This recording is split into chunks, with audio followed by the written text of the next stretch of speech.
Well, it's a sad day for your boy.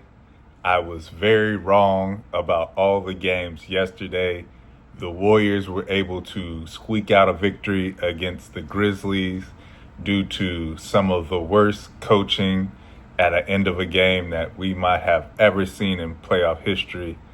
And watching the Orlando Magic go crazy against Trey Young and the Atlanta Hawks. Now, first of all, Ja Morant rolled his ankle. Very tough times for the Grizzlies. I don't know how he'll be able to play in the 8th seed game, but we're hoping that he'll be able to put on a show and come out full guns a-blazing. So congratulations to the Warriors. They needed Jimmy Butler to score 38 and Steph Curry to score 37 in order to beat a Memphis Grizzlies team that had the shortest armed guy in the NBA and, of course, the gunslinger and Lurch from the Addams family.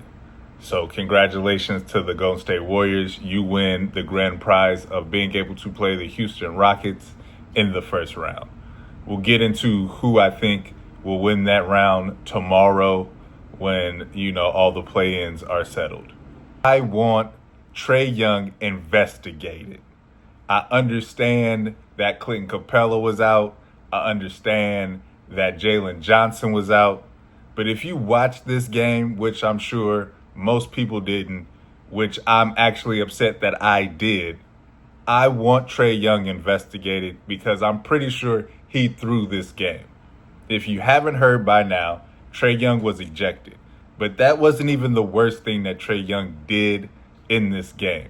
He caught a technical foul from throwing the ball to the ref, and then he stopped the ball from getting to another ref, and then fake passed it to him and got ejected.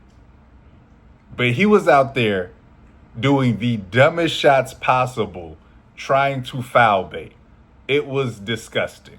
It was SGA levels of grossness. And not one time did he ever get a foul call. And he did this all the way up until him getting ejected. It was downright embarrassing. And I do want him to be investigated personally. If anybody put money on Trey Young and the Atlanta Hawks, y'all deserve y'all money back. Because I guarantee that this game was rigged. Cole Anthony came out, and every time he scored, he waved his finger. So I got to give it up to Cole Anthony because he proved me wrong. I doubted him for sure. One of the Wagner boys did play. Black made a name for itself, which was very shocking because if you don't know about Black, up until last night, his biggest claim to fame is that he's a part of the greatest jersey swap in NBA history when he traded jerseys with Grady Dick for it to line up to say Black Dick. So congratulations to the Orlando Magic, Planco Banquero. Y'all are now going to get swept by the Boston Celtics. I will get into that matchup tomorrow when the play-in is settled. Now, moving quickly through these ass games that we have today, the Chicago Bulls will take on the Miami Heat. I feel like there's a lot of pressure on the Miami Heat today because they have to win. Not only did they trade Jimmy Butler, and Jimmy Butler went off in order to advance his team to the 7th seed. If the Miami Heat lose this game, they might have to start paying state taxes. That's how much pressure is on this game. The Chicago Bulls, on the other hand, have no pressure. No one even expected them to be in this spot.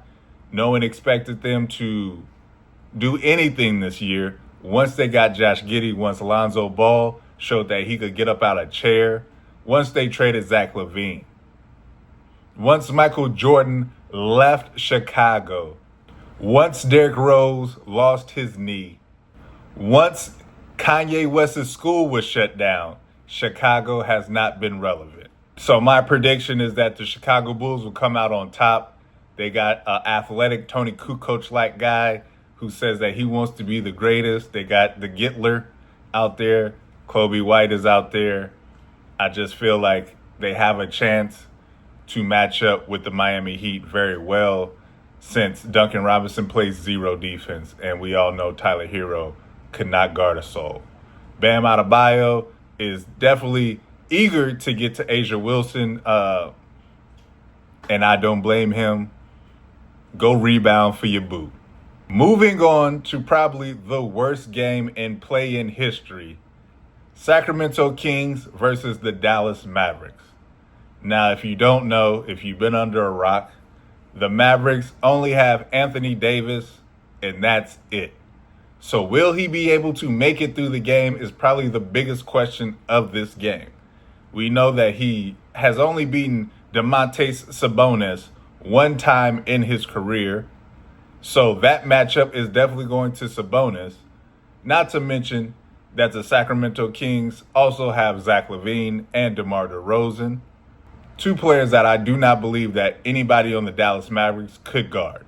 So congratulations to the Sacramento Kings. Light that beam to get your ass whooped in the next round of the play-in, because that's as far as y'all going. I can't wait for the real playoffs to start so we could be done with this pointless shit. But as always, if you disagree with me or if you do agree with me, keep that same LeBron James energy. I want to hear your thoughts in the comments. I'll see y'all tomorrow.